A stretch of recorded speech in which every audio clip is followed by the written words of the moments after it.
So I'm going to do a quick recipe today for a friend and subscriber of my YouTube channel. So it's Miss Christina's birthday, and she was asking if I had a confetti cake recipe, which I didn't have. So I was saying, like, I will make you one for your birthday. So it's her birthday today. So happy birthday, Christina. This confetti cake is for you, and I'm actually going to try and mail you some of it. I don't know if it's going to taste great once it gets to New York, but at least if it doesn't taste super fresh, you will have the recipe so you can make it for yourself. So here we go on a confetti cake recipe. So some of the ingredients that you're going to need are flour, sugar, butter, salt, confectioner's sugar, as well as evaporated milk or just regular whole milk or whatever milk you have, some vegetable oil, some baking powder, and sprinkles, most importantly, as well as some vanilla extract. So those are the main ingredients, and eggs. We need 5 eggs for this cake as well. Under 3 cups of flour. So just a basic cake recipe. It's 2 3/4 to a little bit more of flour, and then I'm going to take some baking powder and just measure out about a teaspoon or so of that and add it to that flour. And then also I'm gonna do a buttercream frosting for this cake, and so I like to use a nice salted buttercream. So I'm gonna also add a teaspoon of salt to this cake batter. So we have just 1 teaspoon of baking powder, a teaspoon of salt, and just under 3 cups of flour. And I'm just going to use my fingers to incorporate that. You can use a whisk or a fork if you want, but if you have clean hands, you just basically want to kind of lightly sift all those dry ingredients together. So then I'm going to just take that flour mixture, set it aside, and use this larger bowl again for the next step, which is to take a stick of butter, the whole stick actually. We're gonna just put that stick right in your bowl. And to the butter, we are going to add, so you've got your stick of butter. We're gonna add 2 cups of sugar. I know that sounds like a lot, but that is necessary for a cake because, you know, cake has to be sweet. So we're just going to take regular granulated sugar, add a couple cups or so of that to your butter. I don't know why this particular bag of sugar is super clumpy, so I'm going to have to break up some of those clumps. You see that? It's terrible. It's like really clumpy. So yeah, whatever sugar company this is did not do the greatest job. So this is approximately 2 cups of sugar because we have all kind of clumps in there. So I'm just going to go ahead and kind of grab those clumps since they're hard chunks and just squeeze them to break them apart. Once again, you want to make sure that your hands are, of course, very clean during this whole process. I know everybody's super crazed about hand washing all of a sudden, which I feel like should just be basic protocol for daily life regardless, to have good hand washing practices. But yeah, I think that the coronavirus is probably freaking everybody out a little bit. On that note, thankfully, we have not had any coronavirus over on this side of the state of Washington. We're on the east side, so we're on the opposite side of the state from Seattle, where it has been. So I'm also going to take just a teaspoon or so of vanilla extract and add that to the sugar and butter. And I'm going to add some eggs as well. Now, just to be safe, sometimes I crack my eggs in a separate bowl when I have several of them. So I'm just going to crack them in here because I'm gonna do a nice fluffy cake. So I'm gonna use 5 eggs this time. Some cakes only use like a couple eggs, or 3 eggs, or just the whites, or more yolks than whites, or whatever. Just gives kind of a different consistency depending on how many eggs you use. And I'm actually saving my shells because I am going to be doing some eggshell painting. So I'm kind of saving my eggshells these days because I'm trying to save up enough to do a nice eggshell painting. So I'll be cleaning those out momentarily. Meanwhile, of course, you want to wash your hands with soap after handling eggs. And for this part, we are going to just drop in all those eggs. Now, the reason why I break them in a separate bowl is just to make sure that they are not, there are no eggshells in there. So that's what that's going to look like. And then we're going to grab our stand mixer.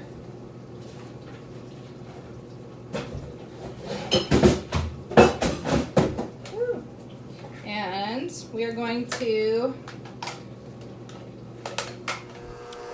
so we're just mixing the sugar and the butter and the 5 eggs, the vanilla, as well as, I think I forgot to mention, the a half a cup of oil. So just add some vegetable oil, 1/3 cup or a half a cup of oil. And yeah, we're just gonna kind of beat that until it's nice and fluffy. If you wanna make an even lighter cake, you can like beat the butter and sugar and then like add in the eggs one at a time, or you can beat the egg whites separately. There are different methods for that. But anyway, you just wanna make sure that one way or the other, you get it all blended and kind of nice and light and fluffy. And then we're going to alternate stirring in or folding in the flour with the milk for the final process before adding the sprinkles. So after the eggs and butter and sugar and vanilla are beaten nicely, we're just gonna add the flour mixture in thirds. So just dump in 1/3 of that, and we're gonna fold just in a circular motion like this I'm just using a spatula.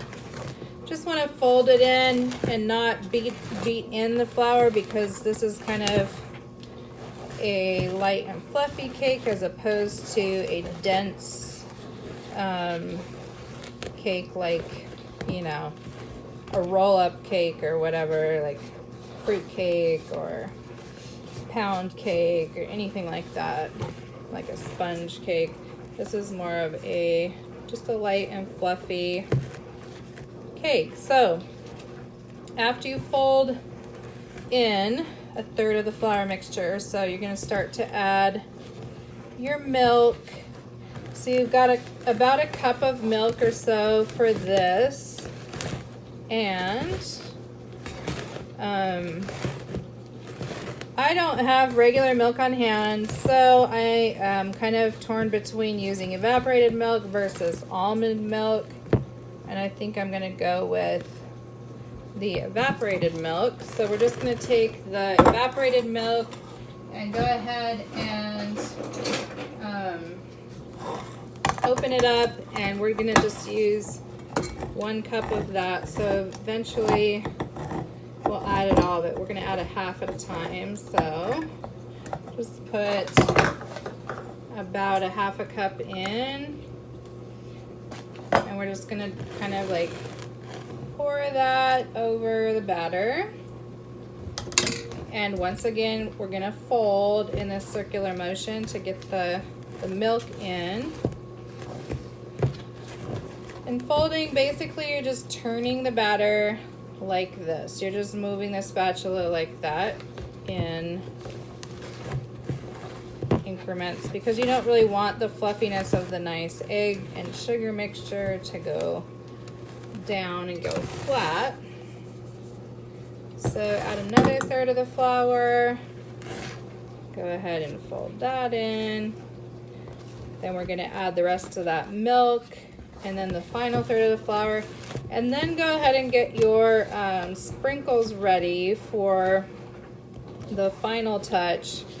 Now, one thing about adding the sprinkles for a confetti cake, you don't want to over mix, kind of like when you're adding frozen blueberries to muffins or things like that. Like, you don't want to over stir or the batter is just going to become a big blob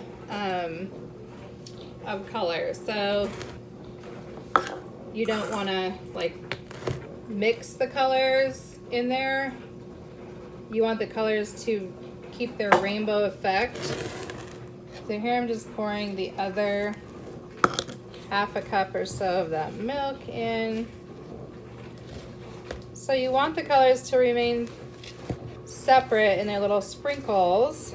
So you want to just very gently mix in those sprinkles at the very end. And the last little bit of the flour, so the flour bowl is all empty now, and you can see that the batter, cake batter, is almost done. So we've added the milk and we have now added the rest of the flour mixture.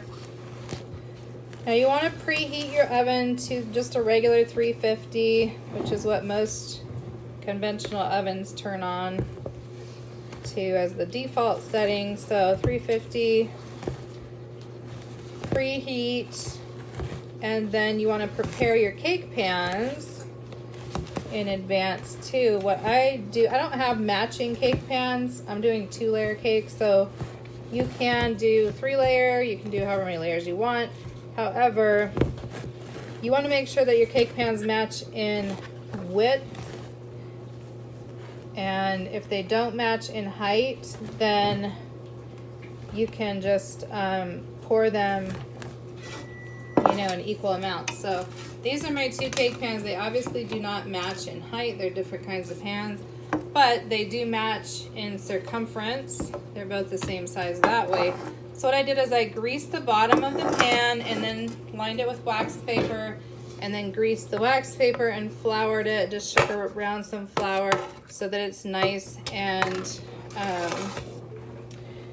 you know, non-stick per se. So at this point, we're going to add the sprinkle. And for this, you just want to add the sprinkles in and then very gently fold just a couple times to combine that. And then we're going to pour that in. We have those layers filled up in the pans, and as you can see, some of the sprinkles are already dissolving, which is fine. It'll just kind of give a little bit of like a marbly type of effect, but you still want those colors to be somewhat separated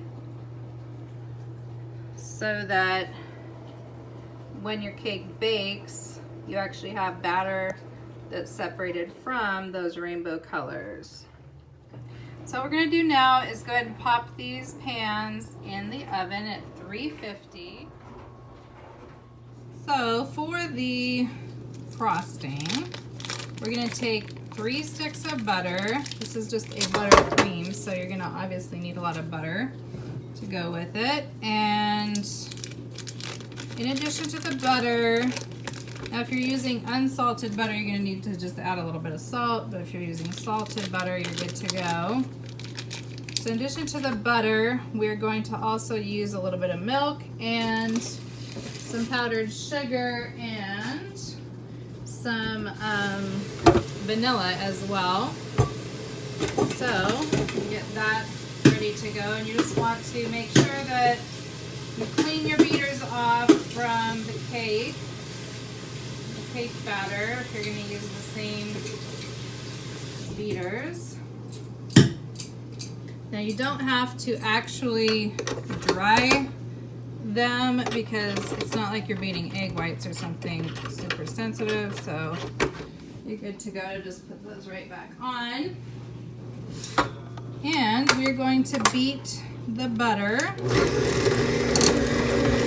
So you want your butter to be at room temperature anyways, but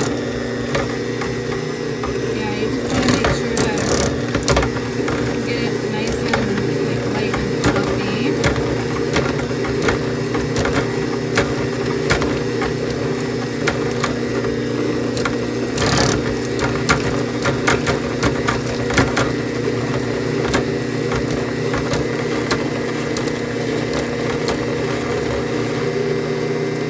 Then you can start adding some of your confectioner's sugar to the butter.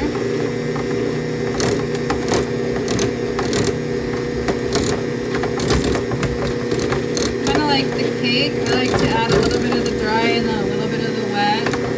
So you add a little bit of the confectioner's sugar, and then you can go ahead and add in just a little bit of milk.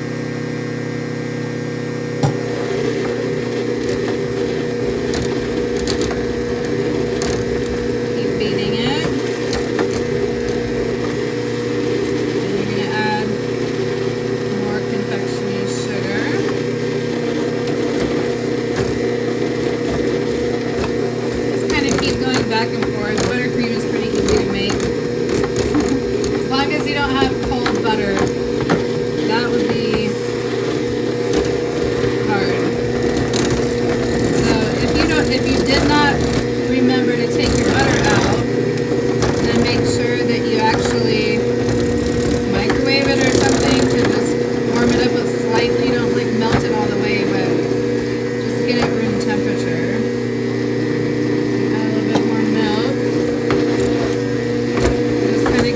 Back and forth with the milk and the powdered sugar. You want to make sure to have enough frosting to frost that whole cake.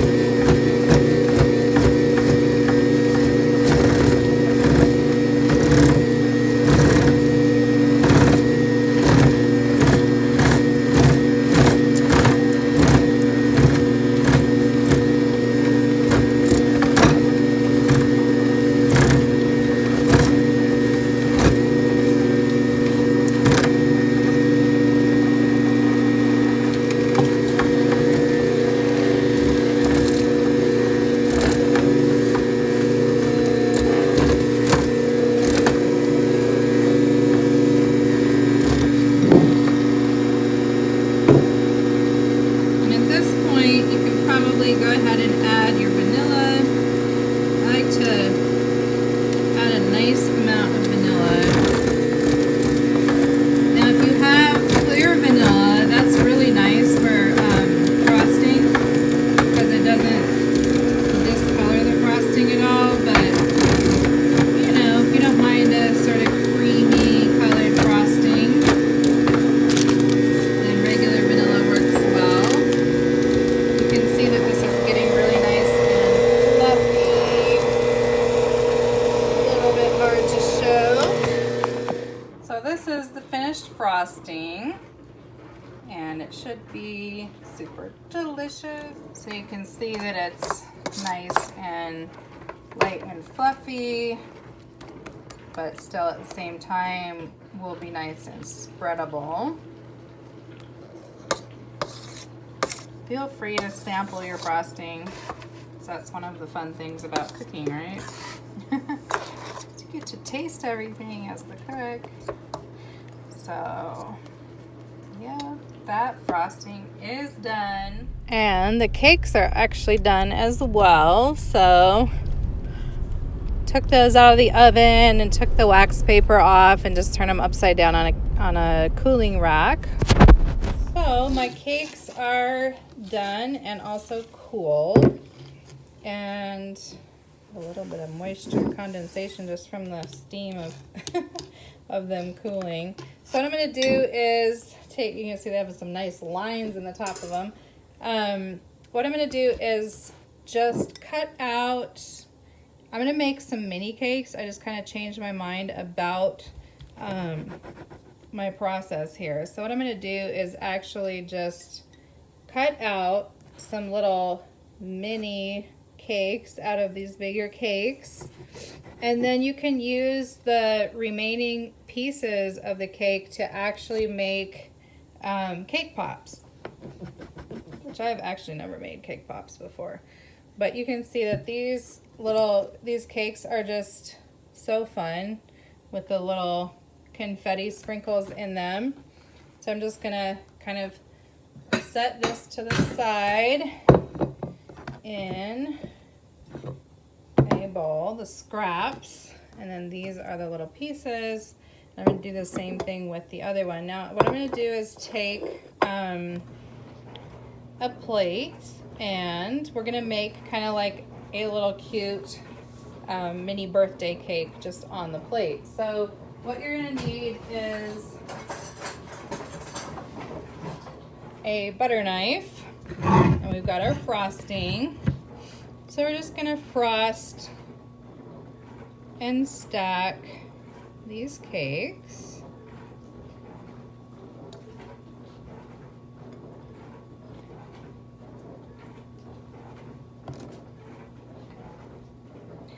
Now because I cut this smaller, the cake itself is going to look taller just because the pieces are smaller, whereas if it was a whole cake, it would look a little bit more squatty. And then we're gonna just go ahead and frost the top and the sides. Now, it will frost easier if you stick this in the freezer. It frosts so much easier if the cakes are just really nice and chilled before actually frosting. But if you have ever seen a baking show where they had limited time, they either put it in the blast chiller or their cake fell apart because they didn't have time to chill it or cool it down fully.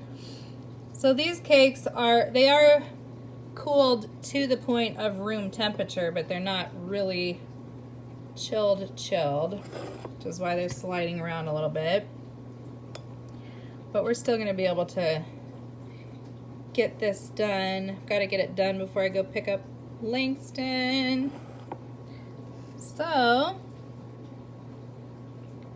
yeah, you just want to make sure to frost the sides, frost the top, and like I said, if you have time, go ahead and just pop that whole thing in the freezer for about 20 minutes or so, and that will make your life a million times easier with the frosting process. Sometimes life does not allow for the ideal, so we just work around it, which is pretty much what I have mastered, because it seems like nothing in my life has been ideal. So then I just like have mastered working with all kinds of non-ideal situations. It's like my superpower is to do things that are not under ideal circumstances.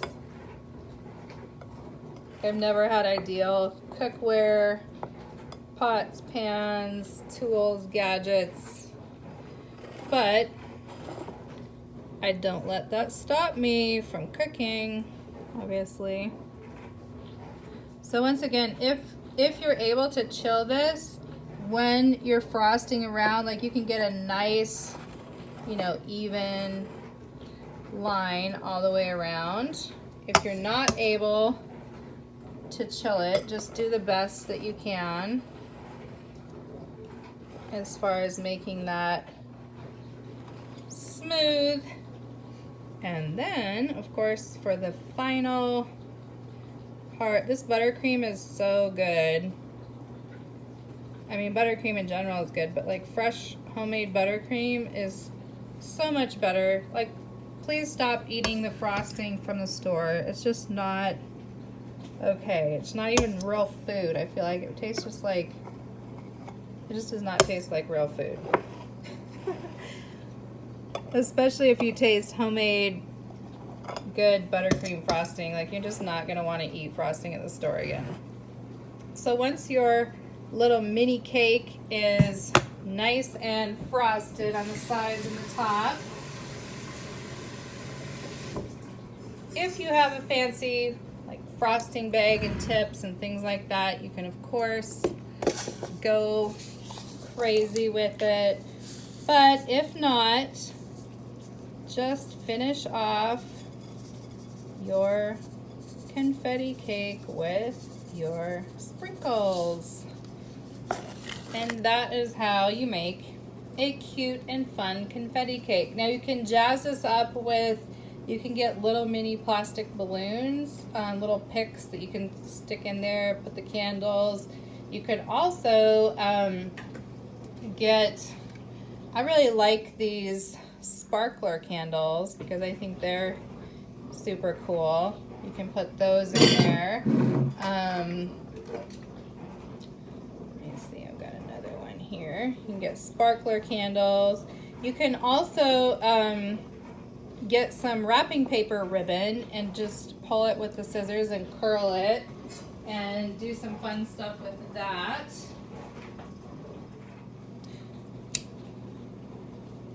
So the only downside of the sparkler candles is that they kind of do drip a little bit of wax, which, you know, mostly you can just get it to drip down onto the cake itself. But here is the cool birthday cake. It's super festive. And when you try and blow out sparkler candles, they'll sometimes like sparkle even more and sometimes come back to life. So that's kind of fun. Little sparkles. This one burned out, but yeah. It's kind of just like having fireworks almost, only just in a cake. So you can blow out your candles. Happy birthday, Christina. And I am going to go ahead and grab a fork because we want to see the middle of that cake, and you can see how creamy and also just how pretty that center is of the confetti cake. So make a confetti cake for the next person who you love who has a birthday.